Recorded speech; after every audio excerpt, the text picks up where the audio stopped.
Hi, this is Cayman with S&B. Today we are going to be updating the distance to empty on this 2019 VS30 Sprinter. We installed our 47-gallon fuel tank. And after we install the 47-gallon fuel tank, your gauge will continue to read accurate. It'll stay on full for a little bit longer since there's more fuel above the fuel float. But empty to full, you can rely on. A question that we've been getting for the last 4 or 5 years is, are you ever going to have a solution on changing the distance to empty? So, you know, the range right now shows 441. We never told the computer that we put a bigger fuel tank in, and it's just using that needle to move the gauge up and down. But how do we update the distance to empty? That's been a popular question. Wasn't until now when we had a solution to update the capacity in the computer. This is going to go inline and update it for the 47-gallon fuel tank, and we're going to show you how to do that right now. First step is going to be finding the factory disconnect for the battery. So right next to the accelerator pedal, I'm going to go in there and pop open the door.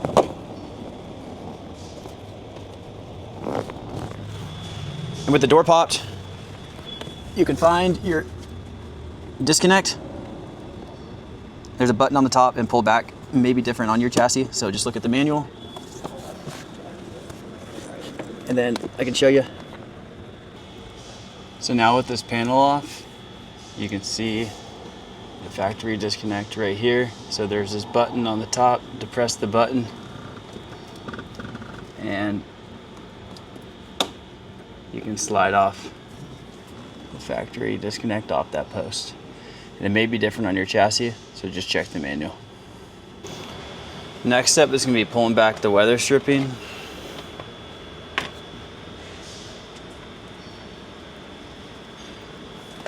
And this just goes right over the lip, so it's really easy to take off and on. It just goes right over the lip there. Now, next step is going to be removing this intermediate panel. It just pops right out. We set this aside. Now with the T20 Torx, we're going to remove the 2 bolts holding this bottom panel. There's one here and then another one right here.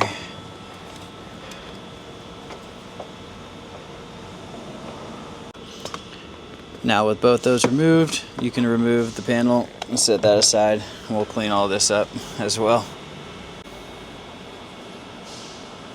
Now we're going to remove a T20 Torx right above the hood latch.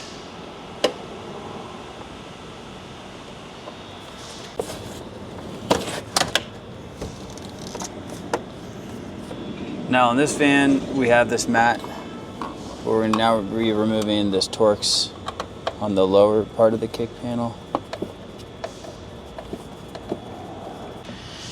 Now there's 3 plastic rivets we're going to need to remove. One up here, one right below the latch, and the second one right there. So we'll start with the top one.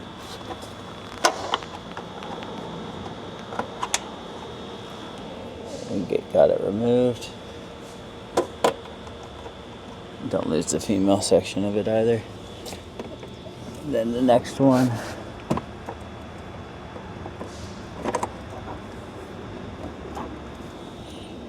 Comes right out. Then lastly, the one back here.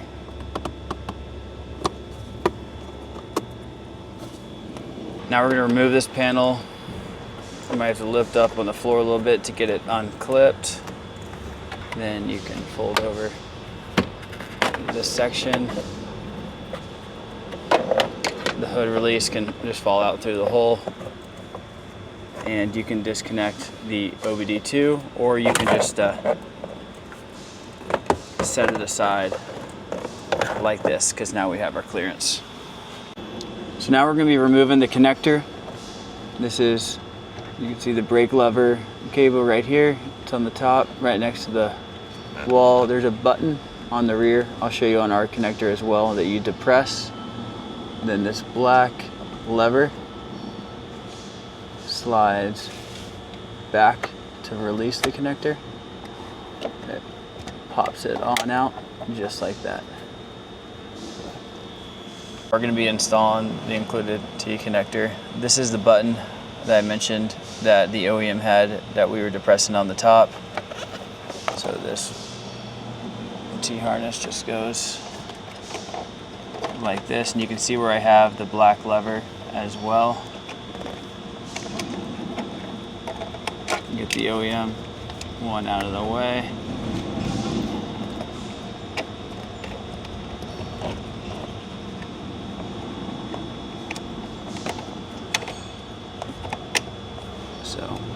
once it's pressed in, let's see, let me show you better. So once it's in, we'll find that black lever on the rear and lock it into place. So once you hear that click and it's past that little button that we talked about, then it's locked in. So now we're going to be reinstalling. This is the OEM connector, then this is the part coming off of the included T. This connector only goes in one way. You can see we have the black latch in the horizontal position, which is unlocked. So slide it in just like that, then slide up to latch it into place, and it's past the lock. So we're all set there. Now, last step is going to be installing the computer into the Quick Connect.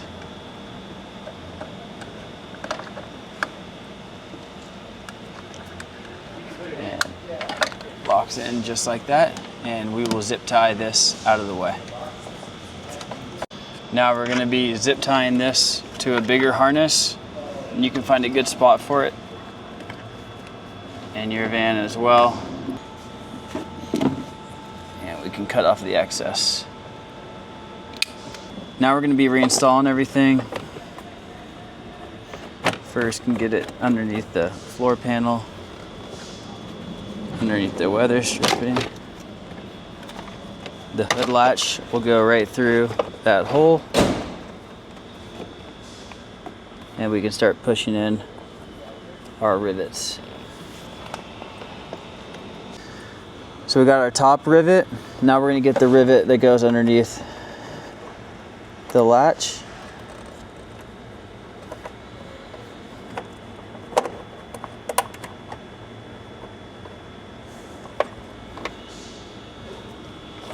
And now also the rivet back here.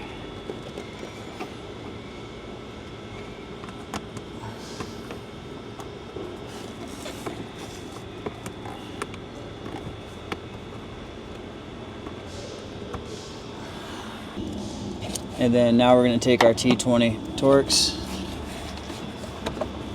and get it installed.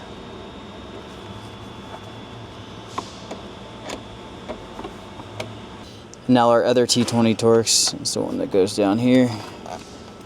Get this reinstalled.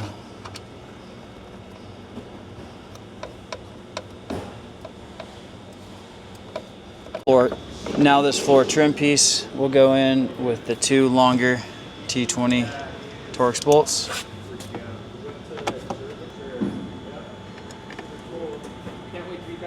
Now for the upper trim piece, just make sure that weather stripping is clear. Clip it in. Now for the weather stripping, it's very simple. It just follows the pinch weld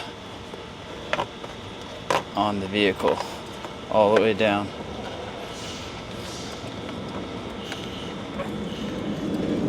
Then now we're going to reconnect the electrical. Just push it on, then the cover. Make sure the cover's on the right way, but the cover just clips in like that. Now we can go up to our dash. So now after you plug it in, turn it on, the gauge is going to default to a 47-gallon tank. To change that, if you have a 45-gallon tank or 40-gallon tank, you'll hit the start button twice with no foot on the pedal. From a 47 to a 45, pull back the stock and hit unlock one time, and it'll bring your range down for a 45-gallon tank. Now if you have our S&B 40-gallon tank, pull it back, press unlock one more time, and now you got the range for a 40-gallon tank. Let us know if you have any questions.